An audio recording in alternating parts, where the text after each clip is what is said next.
O nosso convidado é o professor Fábio Galo, professor de Finanças da Escola de Administração de Empresas da Fundação Getúlio Vargas e também professor da PUC de São Paulo.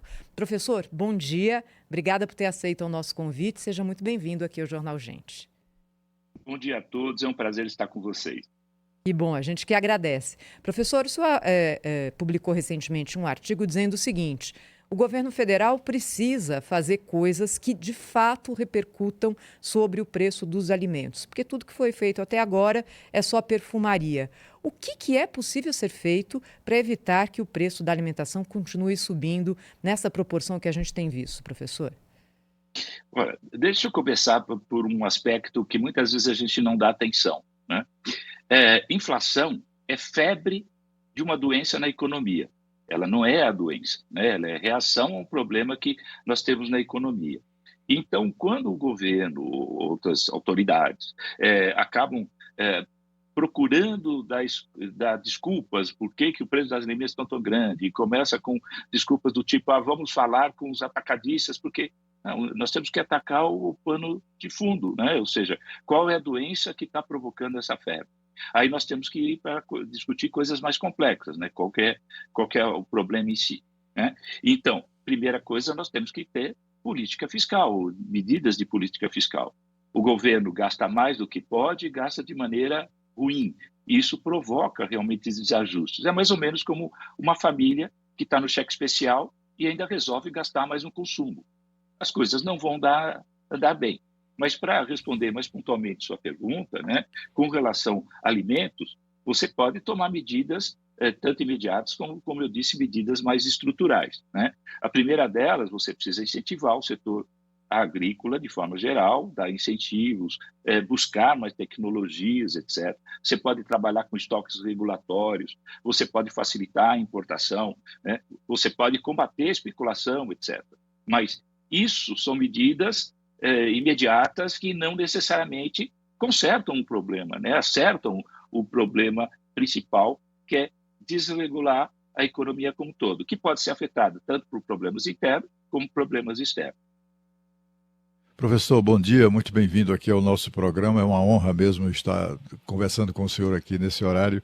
Eu queria saber o seguinte: a impressão que me dá, assim como cidadão, né, observador de tudo da cena, né, é que quando a gente assiste o presidente da República e seus auxiliares falando no assunto, é como se eles estivessem, como é que eu diria, cumprindo uma função de deputado, de político, dando palpite. Eu estou tão preocupado com esse assunto que eu estou trazendo ele aqui para vocês. Só que eles não tomam nenhuma medida, como o senhor bem pontuou, não tomam nenhuma providência concreta para o enfrentamento da questão. E isso não acontece, a impressão que eu tenho é que não acontece porque eles não sabem o que fazer. Eu tenho para mim tenho clareza disso. Mas será que é exatamente isso? Eles não sabem o que fazer ou não se interessam muito por isso, querem ir tocando esse barco até o final do mandato, etc., sem se importar muito com os deveres que lhes cabe no enfrentamento de questão tão sensível quanto a inflação de alimentos? Primeiro que a honra de falar com você é minha, não ao contrário, tá, Cláudio? Mas colocando muito a sua pergunta é importante, né? Qualquer que seja o lado de observação dessa perspectiva que estamos falando, é ruim. Porque se o governo está falando bobagem porque não sabe, é ruim, tinha que saber. E se ele está falando bobagem porque ele sabe, mas está só enrolando, é ruim igualmente. Acho que você concorda comigo, né? Quer dizer, é uma situação, infelizmente, muito não própria para o país como um todo. Me parece, da mesma forma que você cita, é que realmente o governo está mais preocupado com base eleitoral, uma questão só da eleição, mas arrumar mesmo o problema, não me parece. Quando você promete, inclusive, coisas como vai voltar picanha, vai fazer isso, nós vamos retomar aquilo, mas sem tratar do problema, aliado a um Congresso que realmente, aparentemente, não está preocupado com essa questão, está preocupado mais com emenda PIX, emenda de bancada, uma série de coisas que só aumentam gastos e tiram mais controle do governo. E depois resta, inclusive, como nós temos assistido muitas vezes, culpar o Banco Central por política monetária porque está aumentando os juros. Você sabia que só resta, infelizmente, essa medida, né? Ou seja, você, como eu falei, se inflação é febre, como você controla de imediato, né? Infelizmente, para a gente resta controle de política monetária, ou seja, aumentar a taxa de juros para combater de imediato a inflação. Mas isso não resolve o problema, né? O que está acontecendo, infelizmente, é que as declarações que têm acontecido do governo, na verdade, fomentam a inflação. Vamos lembrar do caso, inclusive, do PIX, né? Os boatos que saíram do PIX, junto com um cenário internacional ruim, né? Da posição muito dura, né? do novo governo dos Estados Unidos, o governo Trump, né? O dólar explodiu no país. Explodiu. Nós temos uma desvalorização muito forte do real, prejudica novamente a inflação, porque todos os produtos importados ficam mais caros. Enfim, é uma coisa que nós não estamos vendo. Acho que todos nós estamos assistindo um monte de declarações, mas nada que seja realmente em prol de resolver os nossos problemas econômicos e os problemas sociais de forma geral. E é esse o ponto, professor. Um prazer estar falando contigo aqui no Jornal Gente ao vivo. O Banco Central tem aumentado os juros para combater a inflação e já o governo quer acelerar o crédito, liberação de FGTS, entre outras medidas para colocar dinheiro na economia. Essas medidas do governo, professor, podem acelerar a inflação e acabar aumentando a rejeição ao governo? Tipo enfim, uma roda sem saída. Faz tempo que a gente não fala, né, Sônia? Faltou oportunidade. Mas, sim, eu acredito nisso também. Tem algumas medidas que são populistas, que a tentativa é de melhorar um pouco os índices como chama, de aceitação do governo, né? Na verdade, como os jornais de hoje estão trazendo que a rejeição ao governo está em torno de 60% em alguns estados do Brasil, etc. São tentativas populistas, mas que não resolvem o problema. Tem uma pior do que você citou, na verdade, que a questão da liberação do fundo de garantia, etc. Mas e a questão do consignado? Você liberar crédito consignado para todo mundo e ainda dizendo que os bancos têm direito a cobrar qualquer taxa, etc. Eu não sou a favor de controle de taxas, principalmente taxas privadas, do setor privado. Mas você querer facilitar a vida dos bancos, você só está prejudicando mais a população. Vamos lembrar que o Brasil tem alguma coisa como 77 milhões de pessoas com nome negativado, ou seja, sem crédito na praça. Aí você oferece mais crédito e de forma ainda consignado, que muita gente não sabe que, infelizmente, o crédito consignado tem uma taxa de juros relativamente mais baixa, mas não significa que seja uma boa taxa para crédito para a população. E você esquece de avisar essas pessoas todas que na hora que ele for pegar o dinheiro para comprar comida e comprar remédio, toda a parcela de principal mais juros, o banco já tirou da sua conta. Aí você acaba levando todo mundo para uma bola de neve que não tem outra solução, infelizmente. Professor Fábio Galo está ao vivo aqui conosco no Jornal Gente, falando sobre economia. Professor, queria perguntar para o senhor sobre inflação, porque a gente passou já no nosso país por momentos de hiperinflação. Tem muita gente, eu tenho certeza que está acompanhando a gente, que lembra, e lembra com dor, porque era um tempo muito difícil. O Plano Real fez com que a inflação fosse contida e, durante algum tempo, até o nome inflação sumiu do noticiário. Sumiu. Vai e volta, mas não tinha ali. Se a gente olhar, por exemplo, jornais dos anos 80 e 90, era só inflação, inflação, inflação. Esse passado remoto, mas ainda de alguma forma presente na memória das pessoas, gera algum tipo de consequência na economia? Existe mesmo a tal da memória inflacionária, alguma força inercial que faça com que esse fantasma de vez em quando apareça de novo por aqui? Olha, eu acredito que sim. Principalmente pessoas que são mais velhas como eu, né, que viveram aquele momento de inflação, que hoje, para os jovens, pode parecer uma coisa mais insignificante, mas eu sou daquele tempo que ia no supermercado, no dia que recebia o salário, enchia 2 carrinhos, ficava 2 horas na fila, porque se você não comprasse naquele dia, você não chegava ao final do mês com comida na mesa, né? Nós chegamos a ter 80% de inflação no mês. O Brasil bateu alguma coisa como 2 mil de inflação no ano. Tanto é que a inflação média do primeiro governo do FHC foi em torno de 9%. Isso, graças a Deus, nós conseguimos reduzir. Mas, mesmo assim, Nesses últimos governos, nós temos tido inflação com média de 5 a 6, por isso da frase até do nosso ministro da Economia, dizendo que uma inflação de 5 é confortável.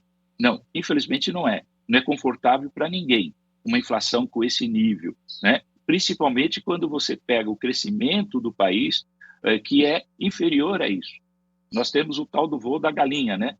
Cada vez que a gente acha que o Brasil vai deslanchar e vai crescer o suficiente para poder repartir mais a riqueza com toda a população, você acaba não conseguindo isso por males como esse. Então, eu acredito sim que nós, infelizmente, ainda temos a memória inflacionária, que muitos de nós que vivemos, né, aqueles tempos mais árduos, mais difíceis da inflação, sabe que qualquer sinal e qualquer descontrole maior, a gente pode ir para uma situação que realmente prejudique a todos e suba essa inflação que hoje, só para lembrar, com o IPCA 15 que saiu agora esta semana, a inflação acumulada dos últimos 12 meses já foi para 4,96%, ou seja, está beirando aos 5%.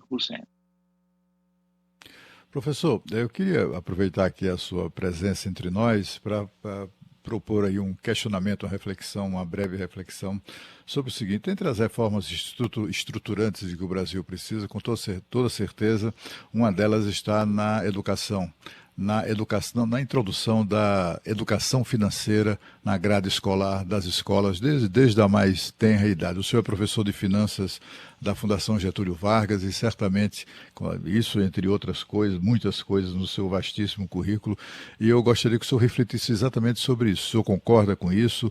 E o que é que faz com que os políticos do Brasil, os governantes brasileiros, voltem as costas para uma necessidade tão premente quanto essa? E eu me refiro do ponto de vista geral, até mesmo da construção de aposentadoria, que as pessoas não fazem ideia, que corre inclusive o risco de não ter aposentadoria no futuro, né, porque essa conta não vai fechar em algum momento.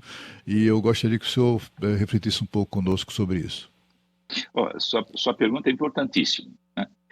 Já tem diversas ações, inclusive do Banco Central, junto com a B3, etc., na direção de prover educação financeira para os jovens, né, para as crianças, etc. Isso eu acho super positivo.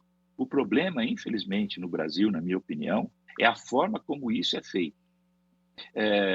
Eu tenho receio que, infelizmente, muitas vezes ou muita gente esteja praticando educação financeira, principalmente para as crianças, de uma maneira mais protocolar, dando um livrinho, fazendo alguma manifestação, ensinando e discutindo sem objetivos mais práticos e sem estruturas mais dedicadas sobre isso.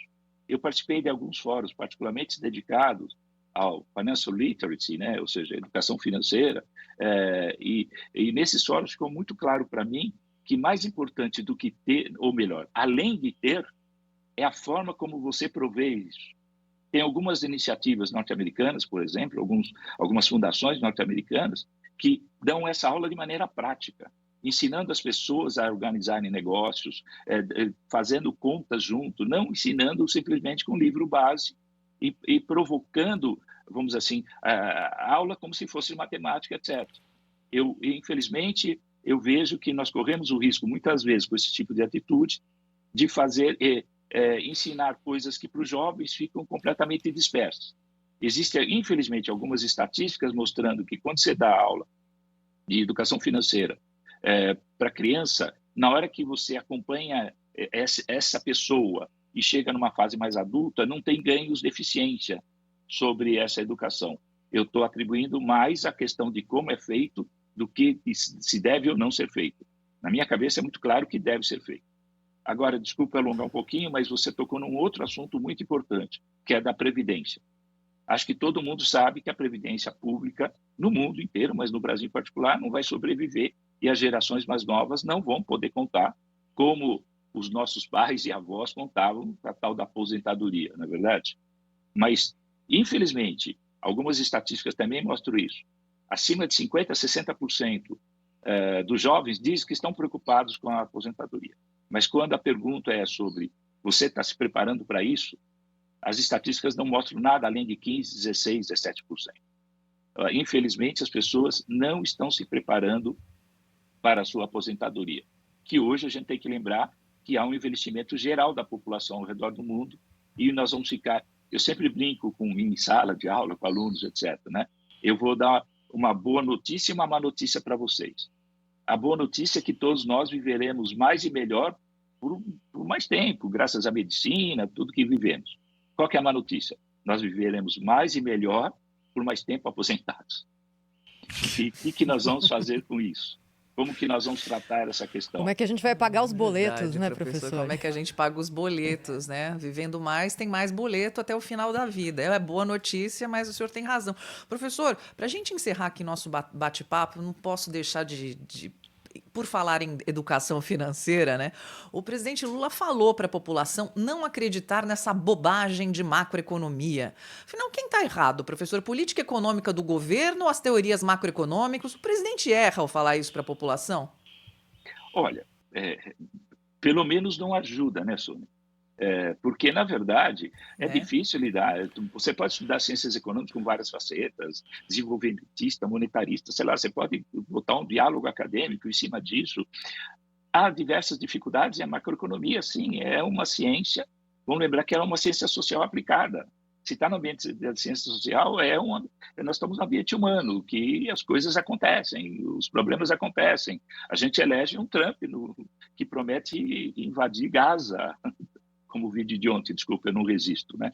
Aquele absurdo, minha opinião, né? Por obviedade, né? Um negócio horrível como aquele. Mas, enfim, você tem situações que são vividas, mas é a nossa realidade. Você simplesmente ficar atacando, falando que não é para pensar nisso, etc., para mim, infelizmente, não ajuda nada, para não ser mais drástico aqui, na minha opinião. Né? Tem que ser buscado coisas mais assertivas, como eu disse. Nós temos que arrumar a nossa casa. Para isso tem que agir de maneira séria e nem sempre temos que ser populistas, né? Nós temos que buscar encontrar soluções melhores para o país, porque nós temos que lembrar também, infelizmente, que o nosso país é o campeão da desigualdade social e econômica. Queria agradecer ao professor Fábio Galo, professor da Fundação Getúlio Vargas, da PUC de São Paulo, falando aqui ao vivo ao Jornal Gente. Obrigada, professor. Até a próxima, hein? Muito obrigado a vocês e até uma próxima. Obrigada. Um abraço, professor. E olha, aqui na sequência no Jornal Gente, o professor Fábio Galo até citou a questão da faixa de Gaza hoje, terminando a fase 1 do acordo, da trégua entre Hamas e Israel. Os detalhes você vai conferir na sequência aqui conosco na Rádio Bandeirantes, também na Band News TV. Rede Bandeirantes de Rádio.